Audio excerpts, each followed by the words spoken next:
Je dois au livre ma victoire contre le silence. Ce sont des passeports. Ils abattent les murs, les remparts, les frontières, toutes les barrières que les humains ont inventées pour s'ignorer, se déchirer.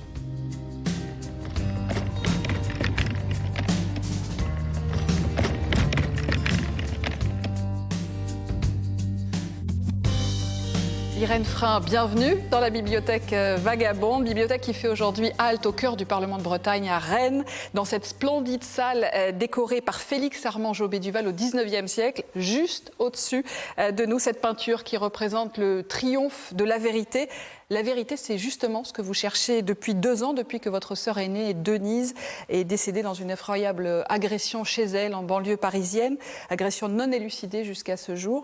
Et vous lui consacrez votre dernier livre, paru aux éditions du Seuil, Un crime sans importance. Comment un crime peut-il être sans importance ?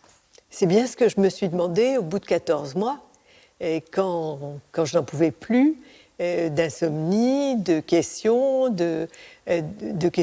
que je me posais à moi-même, de silence aussi, parce que ma famille se taisait, la police se taisait et la justice se taisait. Et c'est la justice, c'est un monde que vous connaissiez très peu finalement. Je croyais que ça fonctionnait un peu comme dans les séries télé, c'est-à-dire que la police s'agitait beaucoup, la justice collait la police au train, qu'il y avait des substituts héroïques, etc. Ben, c'est pas du tout ça. La justice, je l'appelle le mastodonte, elle est très très lente, elle n'a pas notre temps. Le temps judiciaire n'a rien à voir avec le temps des émotions. Pour certaines choses, c'est bien. Dans ce cas d'espèce, c'est destructeur. Et alors, dans ce livre, vous avez justement mené votre propre enquête. Et surtout, vous remontez aussi le fil de ce qui vous liait à votre sœur. Qui était-elle pour vous, Denise ?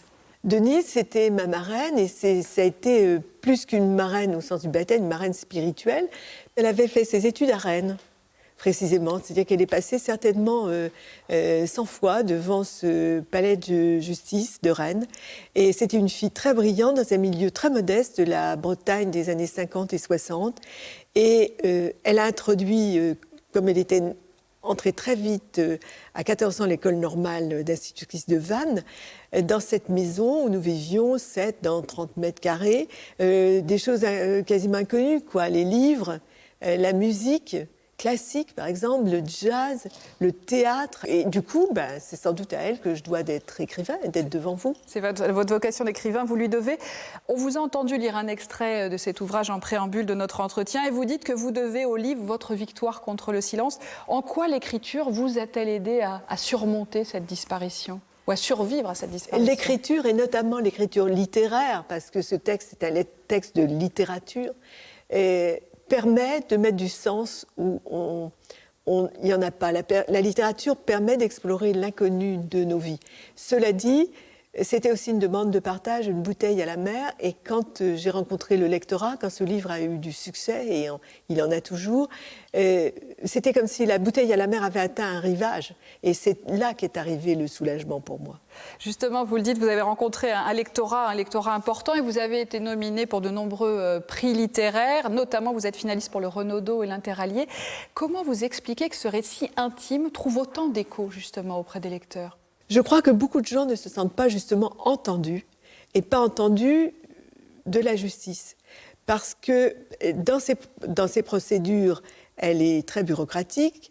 À certains égards, c'est très bien, parce qu'on respecte les règles, mais elle est inhumaine dans son accueil des victimes ou des proches. Et je trouve que la justice, actuellement, devrait faire sa révolution comme l'hôpital l'a fait, où on traite les patients de façon beaucoup plus humaine depuis une vingtaine d'années.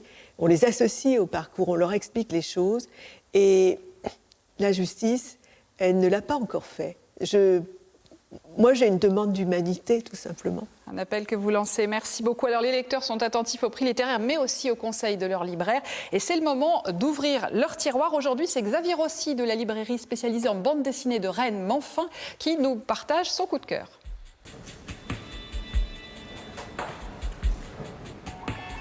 Je vais vous parler de la nouvelle bande dessinée de Mathieu Bablet, l'auteur de Shangri-La, du reconnu Shangri-La, et qui s'appelle cette fois-ci Carbone et Silicium, l'histoire de 2 intelligences artificielles, Carbone et Silicium, donc, qui vont devoir découvrir le monde, qui vont devoir apprendre à vivre avec une idée d'obsolescence programmée.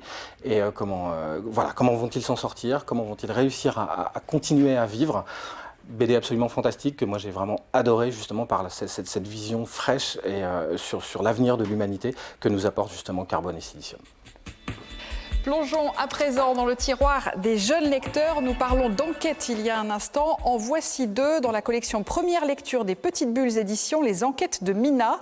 Mina et ses amis vont tenter de résoudre des mystères qui se déroulent dans leur immeuble. Les illustrations en noir et rouge de la morbihannaise Caroline Petit donnent un aspect BD à ces histoires originales signées Apolline Delporte. Second polar pour les 9-12 ans, cette fois Les Fantômes du Loch Lomond de Christine Lederoute et Joël Legarce chez Locus Solus.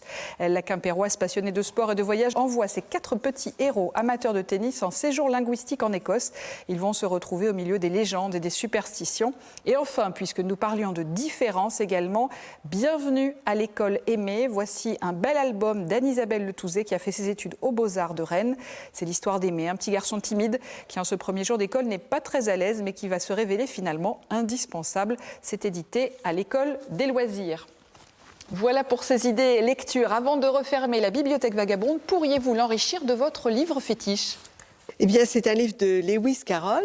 Lewis Carroll, le premier tome d'Alice m'avait été donné par Denis. Celui-ci, c'est À travers le miroir, de l'autre côté du miroir. Et je l'ai choisi parce que la littérature, c'est comme ce que j'ai fait dans Un crime sans importance, c'est aller chercher la vérité de l'autre côté du miroir. Je vous laisse glisser votre ouvrage dans les rayonnages de la bibliothèque vagabonde. Merci beaucoup à vous d'être venu nous présenter Un crime sans importance qui est paru aux éditions du Seuil. Prochaine halte de la bibliothèque vagabonde, ce sera le 18 décembre avec Hervé Hamon. D'ici là, très belle lecture à tous.